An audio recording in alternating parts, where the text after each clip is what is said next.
Welcome back to the Roundtable on the IH Sports Network, our final segment of the night. Rick Heaton, it's time for our Legend of the Game segment, and for the past couple of weeks we have seen Tim sit down with Tori Slavin and Shea West from that great 2008 Oneida semifinal team, and so this week we're going to switch to the other side and we're going to talk to a Scott High legend. Billy, I don't know how you feel about being called a legend, but you pretty much are. So former Scott High quarterback, former Reinhardt quarterback, current professional quarterback, current Scott High assistant coach, and current Scott High interim head coach, I guess, too, Billy Hall. Billy Hall. What I leave out? Matter of fact, there's a wall of fame inside the dressing room now that Billy Hall came up with the idea and created it. And his Reinhardt picture that you posted on, I guess, Facebook today is hanging there on the wall with his jersey number and everything for playing at Reinhardt.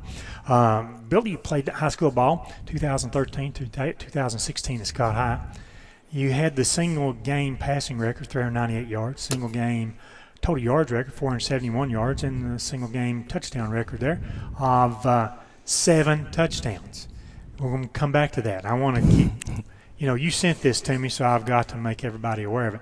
At Reinhardt University from 2017 to 2021, a 4-year captain, quarterback on the team, single game total yards record, single game touchdown record, season passing yards record, season passing touchdown record, season rushing touchdown, season rushing yards record, career passing yards record, career passing touchdown record, career rushing yards record, career total yards record, career total TD record. So you're like the Peyton Manning at Reinhardt University. Yeah, I guess something like that. He had a good career there. Last fall, his high school jersey the number 9, they were retired. Mm-hmm. I've got a question to ask you about that later. He has been at the Winnipeg Blue Bombers training camp this year and also the Las Vegas Nighthawks in the IFL, where he actually played in a game there. And you've also been to a USFL training camp this season, I think. XFL. Yes, sir. And you are an assistant coach from 2022 and 2023. In the last 2 weeks, you've been the interim head coach. And that gets lost on the other stuff that I just mentioned there. Who was your high school head coach and the assistant coaches at Scott High? Keith Shannon was the head coach, Jackson Sharp, OC, and I think Josh Terry did receivers. I don't even remember. There's Brian Hamby, Brad Stevens. I don't even know. It's so long ago now. I don't even remember. Well, way back there in 2016. Way back there in 2016 was your last year there, like it. And in high school, injuries sort of probably you may have had a good shot to be the all-time passing leader and a few other categories there, but injuries in your freshman and junior season, I think, sort of hurt that ability. Yeah, it was my sophomore and senior year. Messed up my knee sophomore year and then broke my collarbone first game senior year. And if we take the senior year with Trey Sellers, Billy and Trey Sellers, who split time at quarterbacks that season, they actually hold the season passing yardage record if you put the two of them together. So either one of them could have been a stellar quarterback. Coaches played him where they need him. Trey ended up being a tackle. Was that at Austin East where you got hurt? Austin East where you got hurt, and couldn't change things around fast enough, so had to limp along with somebody as the backup quarterback till halftime, and then they changed the jersey, and Trey comes back out, and I remember one of the coaches was asked, "Is that that's the same player? He played tackle in the first half," and one of our coaches said, "Oh, yeah, you mean your tackle's not your backup quarterback?"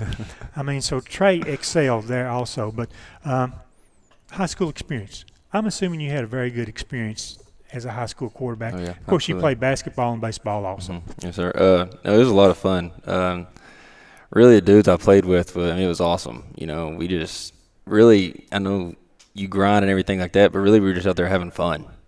And, whenever you put everything together and dudes that just go get it, we ended up having a pretty good year. The other record setter on that team happens to be, I guess, your favorite receiver, and Joe Ben Terry. And Joe Ben had quite a year, setting this, the all-time leading passing yardage and then maybe single season passing yards that time. So Joe Benton Yeah, had a great career. I think he's got single season receiving, career receiving, game receiving, maybe one more, but I think maybe receiving touchdowns or something like that. And he just made it look easy. Yeah. I remember he was hurt one game, and then Austin Chambers moved to that X. Yeah, and he had 260 almost or broke the 70 record. yards. Yeah, I mean, it's just the amount of talent on that team was really well. Yes, sir. What was the next step going to Reinhardt? I know you looked at several different schools. Why did you choose Reinhardt? Really, I just liked them. They were a winning program, kind of a newer program, great head coach, really great coaching staff. Like dudes that played in the NFL, played a lot of high college football, coached in college, other places.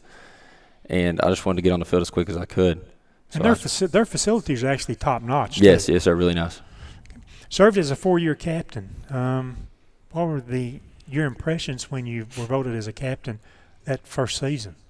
Really, it was just that I realized everybody trusted me, and I trusted everybody. My whole thing was like, I've got your back no matter what happens. I've got your back through the whole thing, and we're all just going to ride through this thing together. By the time you got to your junior, senior years, you've told me, but we want to tell everybody else, that when there was a problem offensively, it wasn't the coaches stepping in doing a lot of stuff. They said, Billy Hall, Yep. you fixed the problem. Yep. And I think that just came with the time I would put into it. When I wasn't in class, I was at the field house, until I'd get there at 4:30 in the morning, and I left by 8:30, 9 o'clock at night. I mean, that's what I did for 4 years, or really 5 years, 4.5 years. And I think it really just became, with the coaches seeing me doing that and the team seeing me doing that, and everybody kind of trusted me to kind of know what was supposed to happen and what was going on. I know at least, was it 2 years that you won conference championships? No, we won all five. Off Yes, five? sir. Okay. Yes, sir. And the reason we say 5 is that one of those was in that COVID complex thing where you didn't play much in the fall and you tried to play a few games in the spring, so Yes, that sir. actually made 5 seasons. Yes, sir. To play there. Would you recommend Reinhardt to any young men that had a chance in Scott County, the opportunity to go to school there and actually play on one of their sports teams? Yes, sir. Absolutely. It's a great place. And you're going to be coached by the best. You're going to work harder than anybody in the country. And you're going to win football games. You're also going to travel because they put together a pretty good 12-game schedule. Not just a conference schedule, but outside the conference too. Yes, sir.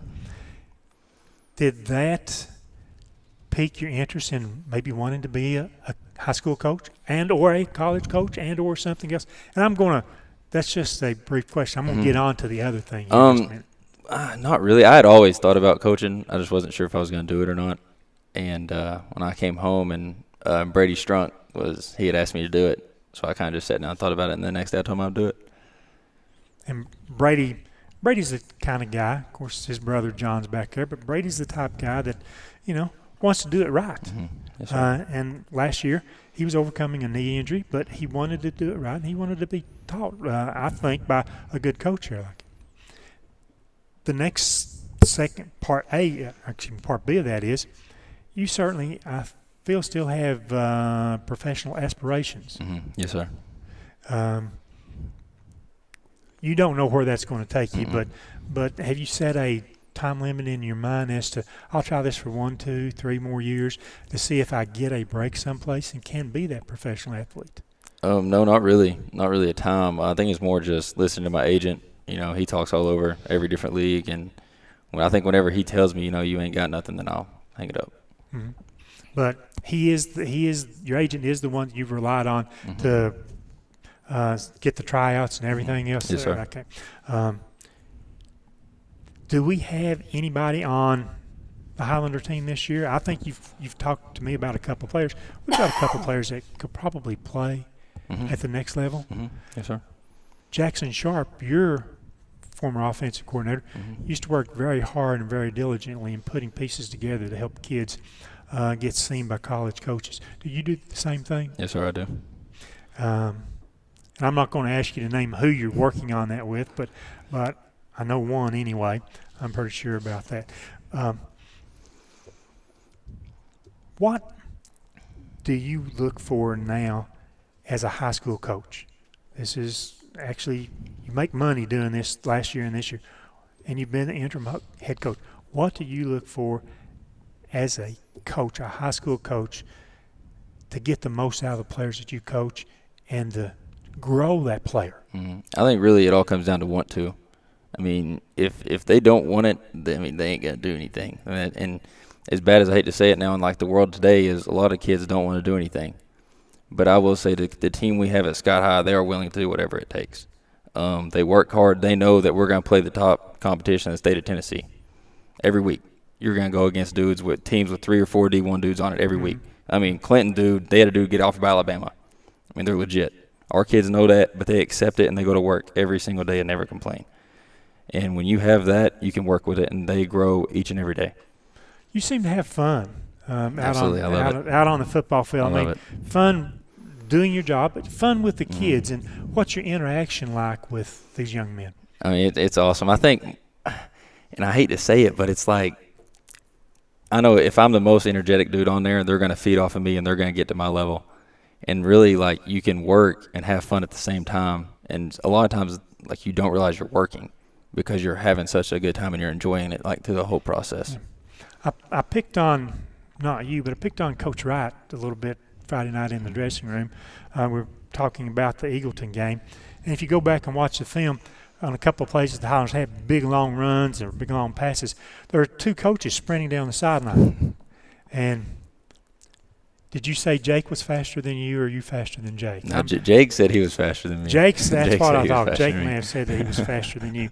But you guys do pretty good in that 45 and 50-yard sprint. Absolutely.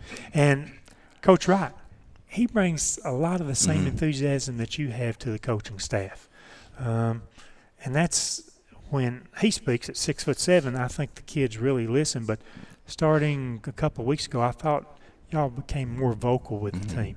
And I'm assuming that's going to carry over for our remaining 7 games, where you'll step into a practice huddle sometime during practice or after the game and really just, I don't want to say jump on them hot and heavy, but you want to emphasize strongly for these young men things that they need to do to be prepared for the next game. Yeah, I think really just like it's almost like when they hear your voice loud, it's kind of like you get their attention. And they realize, like, if we go hard, like, they'll take care of us.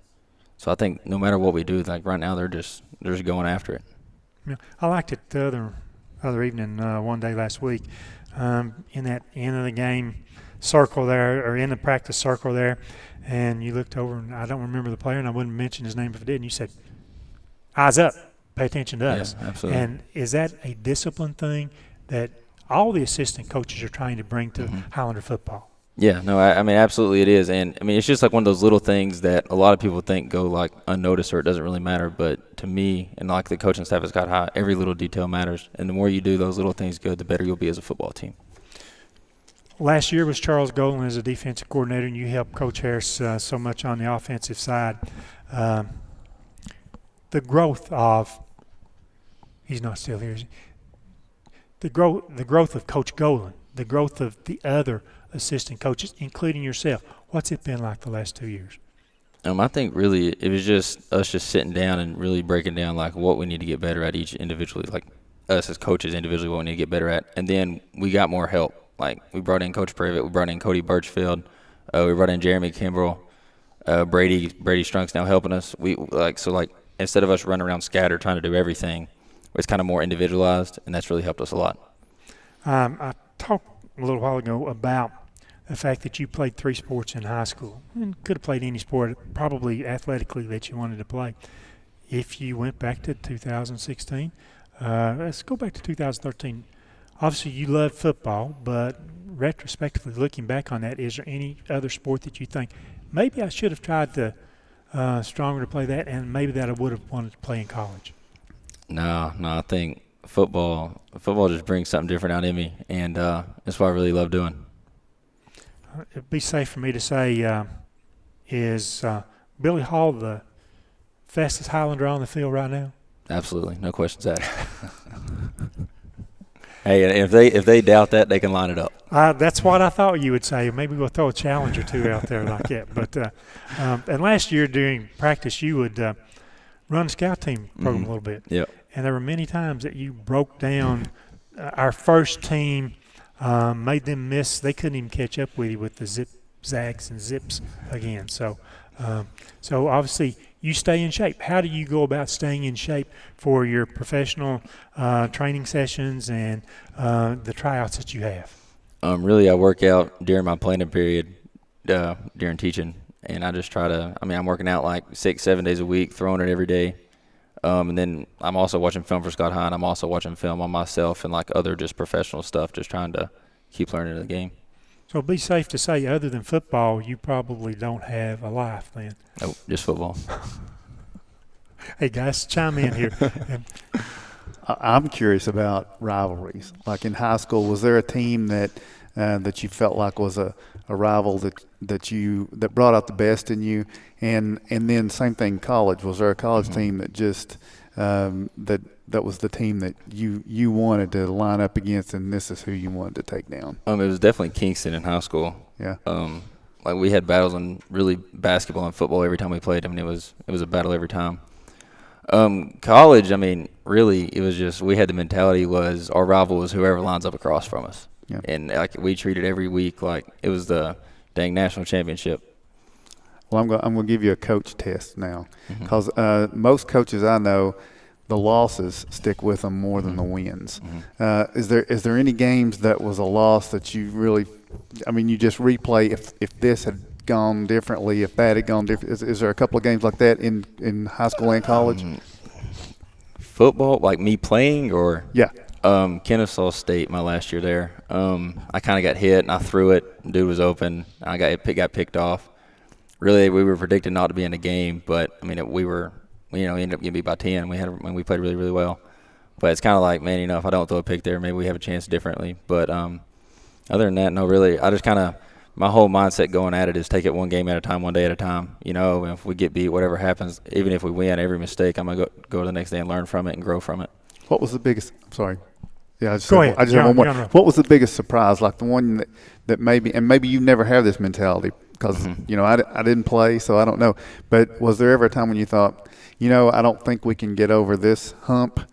This one's too big, but we're going to give it our best shot. Was there a time when you surprised yourself against a team? No, I never really had that mentality. I know this. My mentality as a team was like every time we step on a field, we're the best team on it. No matter what, no matter who lines up in front of us, doesn't matter. We're the best team on the field. I'm sorry. I just said one more. You're good. It's in my mind. I've always thought like with Peyton Manning that it would be hard for him to coach because he was so physically gifted and just knew the game so well that it would be hard to coach somebody because they wouldn't work as hard, they wouldn't try as hard. So now you obviously work very hard and try very hard. Does that make it hard to coach somebody that's not that bought in? No, I'll be honest. I just make them. We set a standard, and I treat them just like I'm training. Like I make them come to that standard. Like we really said as a coaching staff, we make them come to that, and they do. I'll be honest. They do. They don't complain about it. They come in and go to work. The whole talk of the weekend was like Deion Sanders and the surprise about what – did that surprise you that he was able to do that with Colorado or because it seems like you've got kind of that mindset. Yeah, he's kind of the same way though. Like he knows like he's going to bring in the dudes and his mentality is going to like show off on the kids and the kids are going to be the exact same way. Yeah. There is another rivalry in your high school career, I think, besides Kingston. Pretty sure you were the quarterback your junior and senior years at Elizabethton. Yeah, we played in my junior year, I think. Yeah. We didn't play my senior year. So we played them back-to-back years like that. And both of them were close, too. Yeah, and I kept thinking that, boy, I guess that's right. It'll be your senior year, and I kept thinking, man, Billy's senior year, we'll get them in the playoffs one more time, and we'll beat them because we did play them close.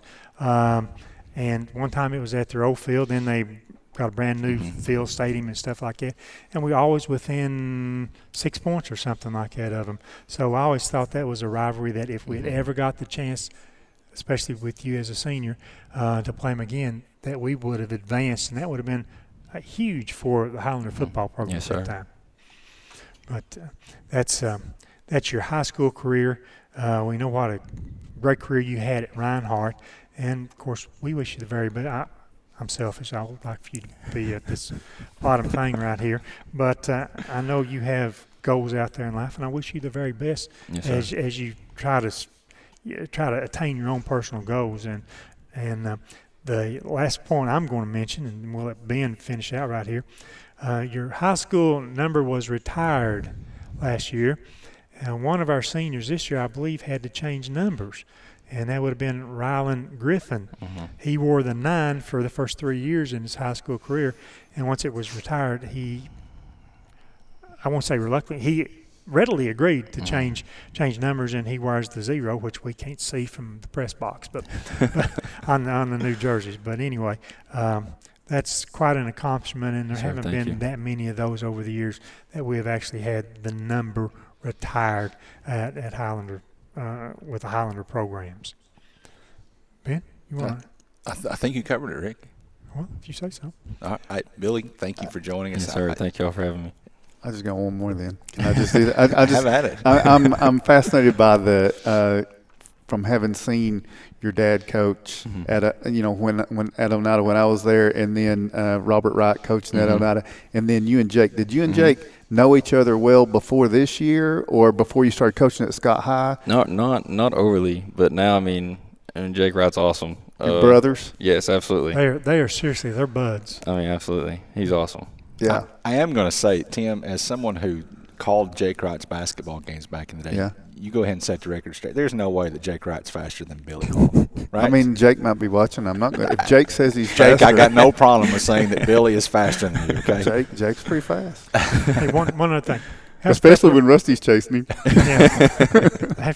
After just one day, how's the preparation going for Knox Central this week? It's going good. The kids came in today, learned from mistakes, and they went to work today. They're ready to go.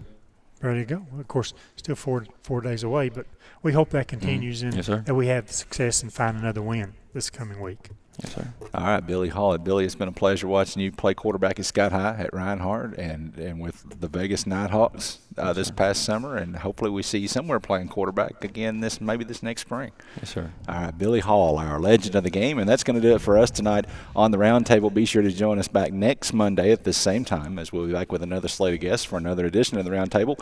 And, of course, on Friday night, we'll have high school football for you. The Baby J's Pizza pregame report will begin at 6:30 at Oneida High School, where it's going to be homecoming against Wartburg. Scott High will be on the road in Barberville, Kentucky. I think the Baby J's Pizza pregame report maybe 6:45 up there in Barberville as Scott High takes on Knox Central. We will also have live coverage of the Oneida High School homecoming parade Friday morning at 10:30. That's it for us for tonight. Thank you for joining us. Have a great evening. Every Friday night, there's a chance that someone is not going to get up from a play. Trainers and coaches usually rush out to assist and diagnose what has happened and whether or not increased medical attention is necessary. Through the years, we've seen medical personnel assist a player from the field with extreme caution to prevent any further damage. We've seen EMTs and ambulances called to action to administer proper medical attention. Never have we seen these professionals say, just get up, get over it. You just need to toughen up.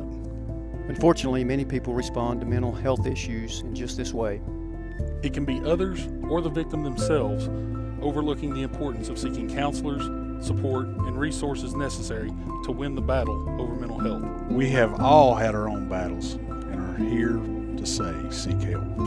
If you or someone you know is having thoughts of suicide or experiencing a mental health or substance crisis, don't wait. Free, confidential, compassionate support is just a call away. Text or chat 988. You will quickly be connected to trained crisis counselors who will listen to your concerns, provide support, and connect you to additional resources if needed. There is hope. The Lifeline works. You are not alone in this crisis. For 24/7 confidential support, just call, text, or chat 988.